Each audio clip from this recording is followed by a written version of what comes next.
Balodabazar Simga block के आंगनबाड़ी कार्यकर्ता सहायिका संघ सिमगा तहसील कार्यालय के 3 माह 1 दिवसीय सामूहिक अवकाश लेके धरना प्रदर्शन करी। 9 सूत्रीय मांग ला लेके धरना प्रदर्शन करत हुए मुख्यमंत्री और महिला बाल विकास के नाम के अनुविभागीय अधिकारी सिमगा ला ज्ञापन सौंपीस। जिला अध्यक्ष बताइस के 1 नवंबर के जिला स्तरीय धरना प्रदर्शन जिला मुख्यालय बलौदाबाजार में करे जाही। ए दौरान आंगनबाड़ी कार्यकर्ता मन भारी संख्या में उपस्थित रही।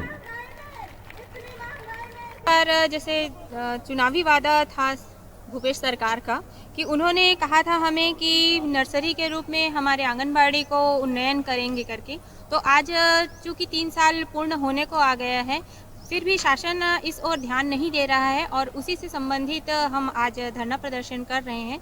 इसमें हमारी बहुत सारी मांगे हैं, जिनमें तो सबसे पहला यही है कि आंगनबाड़ी कार्यकर्ता सहायिकाओं को सरकारी कर्मचारी उन्हें घोषित करना चाहिए और मध्य प्रदेश की तर्ज पर जो 10,000 वेतन मध्य प्रदेश शासन दे रहा है आंगनबाड़ी कार्यकर्ता सहायिकाओं को, उसी तर्ज पर हमें भी छत्तीसगढ़ में ये लाभ मिलना चाहिए। कार्यकर्ता और सहायिकाओं के सेवा में के दरमियान अगर किसी का आकस्मिक मृत्यु हो जाता है तो उसमें घर के कोई भी सदस्य को अनुकंपा नियुक्ति देना चाहिए, जो कि ये प्रावधान शासन द्वारा नहीं है हम लोगों का।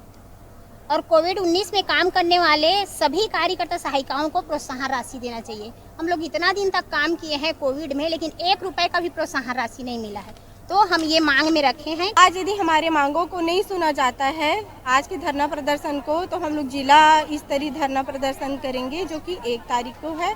और 1 तारीख को भी यदि हमारा मांग नहीं सुना जाएगा तो उसको आगे बढ़ाया जाएगा।